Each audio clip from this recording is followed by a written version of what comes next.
अस्सलाम वालेकुम everyone, welcome back to my channel. कैसे हैं आप लोग? उम्मीद करती हूँ आप लोग ठीक होंगे, खुश होंगे। और ये जो मैंने लास्ट वीडियो डाली थी उसका ना उसी का हिस्सा है ये वीडियो, लेकिन ना मैंने थोड़ा सा चेंज करके डाला। अच्छा ये है कि ना बच्चों के साथ तो घर फैला हुआ ही रहता है, यानी कि सुबह समेट देती हूँ तो फिर भी बाद में इनका यही हाल होता है ना कि इन्होंने फैलाना ही होता है। और जब ये लोग आते हैं ना स्कूल से तो ये सारी बेडशीट वगैरह और अपने बैग वगैरह जो ट्यूशन का होमवर्क होता है वो करते हैं, फिर फैला देते हैं। जबकि मैं इनको इतना डांटती हूँ लेकिन फिर भी मैं कहती हूँ चलो कहाँ जाएंगे, यहीं तो खेलना है इनको। तो बस आज ये इन्होंने बेडशीट तक सब हिला दी थी। और थोड़ा सा ये सामान मेरा इस कमरे में इसलिए भी फैला हुआ है कि बस थोड़े अरसे बाद हो सकता है कि मैं यहाँ से चली जाऊँ। तो इस वजह से मैं जब से घर से आई हूँ ना तो ये सूटकेस वगैरह भी ना इन्होंने, मेरे हस्बैंड ने रखा ही नहीं है स्टोर में, जबकि मैंने तो इसको कब से खाली करके रखा हुआ है। और जो दूसरे बैग थे उनको धोकर भी इसके अंदर रख दिया था वापस, और ना कि बस स्टोर खुलेगा तो फिर मैं इसमें रख दूँगी। लेकिन अब मेरे हस्बैंड कह रहे हैं कि आपको फैलाने की ज़रूरत नहीं है, वैसे भी सारा सामान उतरना ही है, तो आप ना इसको ऐसे ही रखे रहने दो। तो बस इसलिए मैं ज़्यादा समेट भी नहीं रही हूँ, यानी कि जो चीज़ें एक्स्ट्रा हैं कि बस अब, क्योंकि अब ये तकरीबन बस 15-20 दिन है, उसके बाद मैं स्टार्ट करूँगी अपनी पैकिंग।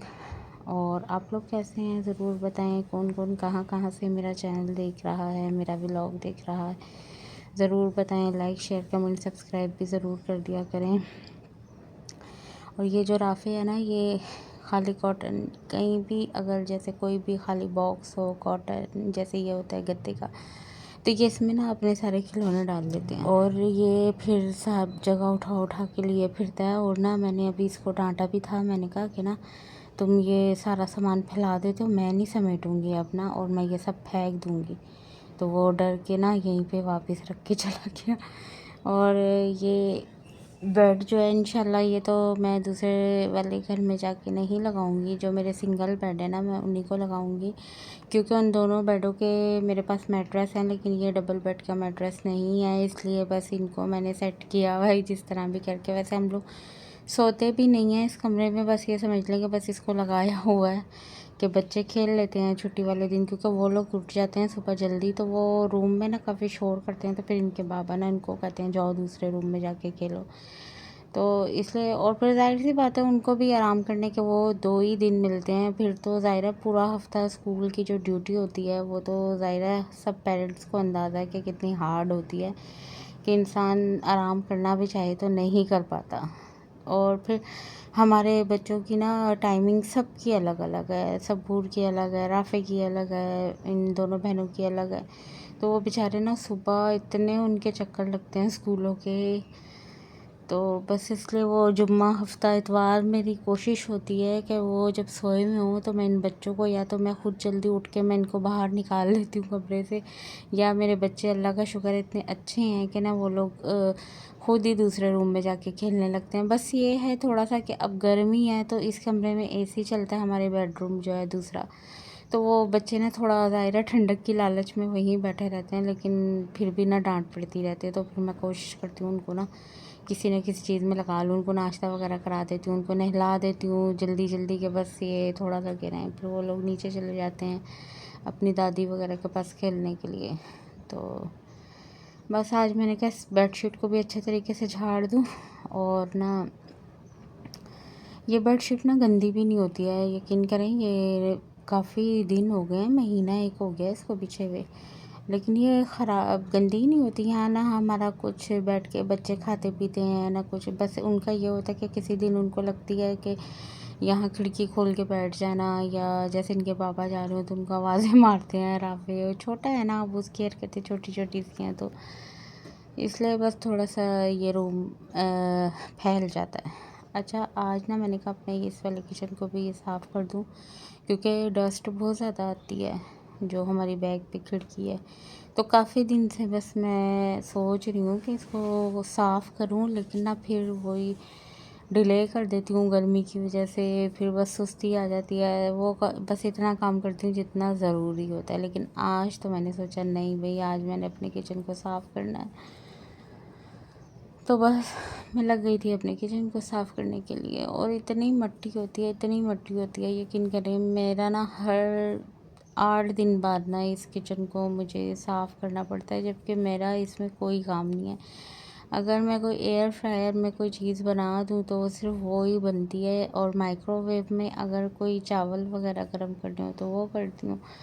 तो बस इतना ही काम होता है इसमें। या ये पानी का कूलर रखा हुआ है बच्चों की वजह से, कि वो अगर कहीं दूसरी जगह रखूँगी तो वो पानी गिराएंगे, राफ़े पानी ज़ाया करते हैं, तो इसलिए मैं इसको ऊपर रखती हूँ।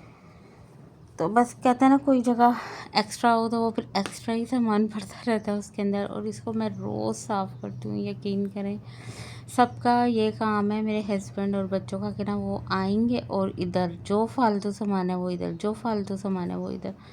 तो और जब मैं कहती हूँ ना कि ये सारा सामान मैं फेंक दूँगी, तो सब कहते हैं हमारा तो कुछ भी नहीं है, हमारा तो कुछ नहीं है। फिर जो मुझे गुस्सा आता है ना, तो बस ये जो कपड़ा मैं फेरी हूँ ना, यकीन करें मिट्टी से इतना काला हो गया था, लेकिन अभी फ़िलहाल मैंने ऐसे फेरा, और फिर माइक्रो वगैरह साफ़ किया। अंदर से तो साफ़ ही होते हैं माइक्रो और एयर फ्रायर, क्योंकि मैंने आपको बताया ना, मैं कोई ज़्यादा यूज़ ही नहीं करती इनका। क्योंकि सालन वगैरह तो साइड सी बात है कि चूल्हे पर ही मुझे तो अच्छा लगता है गर्म हुआ हुआ। हाँ, अगर गैस नहीं होती, जैसे अब गैस जाती है, लेकिन अदरवाइज़ वैसे मेरी कोशिश होती है कि गैस होती है तो मैं उस टाइम जितना भी गैस का काम है उसी पे कर लूँ। हाँ, चावल और जैसे ड्राई चीज़ें होती हैं तो वो माइक्रोवेव में बहुत अच्छी गर्म होती हैं, तो चूल्हे पे तो वो जल ही जाती हैं, लेकिन माइक्रोवेव में ज़बरदस्त गर्म होती हैं। तो बस जी, अब कर रही हूँ मैं यहाँ से सफाई। आपको मेरा व्लॉग कैसा लगा ज़रूर बताएं। लाइक शेयर कमेंट सब्सक्राइब ज़रूर कर दिया करें। कमेंट सेक्शन में आके ज़रूर बताया करें।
कॉर्नर है और यहाँ पर भी इतनी मिट्टी जम जाती है। अच्छा, मेरी भी ना कुछ आदत है कि बस डेकोरेट करके रखना है हर चीज़ को।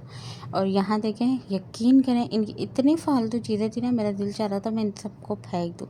फ़ीस वाउचर हैं वो यहाँ रखने हैं, कोई कागज़ है वो यहाँ रख देना है उठा के, यानी कोई तरीका ही नहीं है ना यार। एक चीज़ है कि वो एक डेकोरेशन के तौर पे यूज़ हो रही है। अब इनके अंदर चाबियाँ रखी हुई हैं, कभी कुछ रख दी, जबकि ये मैरून वाला बॉक्स जो अभी मेरे हाथ में है ना, इसके अंदर मैंने अपनी सारी एक्स्ट्रा चाबी रखी हुई हैं, जैसे गाड़ी की, बाइक की, अलमारियों की और ड्रेसिंग की, बेडरूम के दरवाज़ों की, मेन डोर की, सब की मैंने एक्स्ट्रा चाबियाँ इसमें रखी हैं। लेकिन मेरे हस्बैंड क्या कहता है, इधर भी चीज़ें डाल देना, उधर भी चीज़ें डाल देना। अल्लाह, बहुत तंग करते हैं। तो ये डेकोरेशन के शीशे के गिलास हैं मेरे छोटे छोटे से, तो इनको तो मैं टिश्यू से ही साफ़ करी हूँ, क्योंकि ऐसा हुआ कि ये थे मेरा ख़्याल 4 या 5 थे। तो ये हर दफ़ा जब मैं धोने के लिए उतारती थी तो एक बेचारा शहीद हो जाता था। तो अब ये बेचारे बच गए हैं 3 तो इनको अब मैं नहीं धोती, अब इनको टिश्यू से साफ़ करती हूँ। बस आपसे छोटी सी रिक्वेस्ट है, आपको मेरा व्लॉग कैसा लगा ज़रूर बताएं। और प्लीज़ आप सबके सपोर्ट की मुझे बहुत ज़रूरत है, बहुत बहुत बहुत। और जो लोग सपोर्ट कर रहे हैं उनका बहुत बहुत शुक्रिया। जो अनसब्सक्राइब मेरी वीडियोस देखते हैं तो प्लीज़ सब्सक्राइब कर दें। आपके सब्सक्राइब करने से बहुत जल्दी मेरा चैनल ग्रो कर जाएगा। बस छोटी सी रिक्वेस्ट है, प्लीज़ इस पर गौर और नज़र षानी फरमाइएगा अपनी, ताकि मैं भी जल्द से जल्द कामयाब हो जाऊँ। चलें, फिर मिलेंगे नेक्स्ट व्लॉग में। अभी तो मेरा व्लॉग चल रहा है, लेकिन मैं आपसे एक रिक्वेस्ट करूँगी कि प्लीज़ सपोर्ट ज़रूर कीजिए।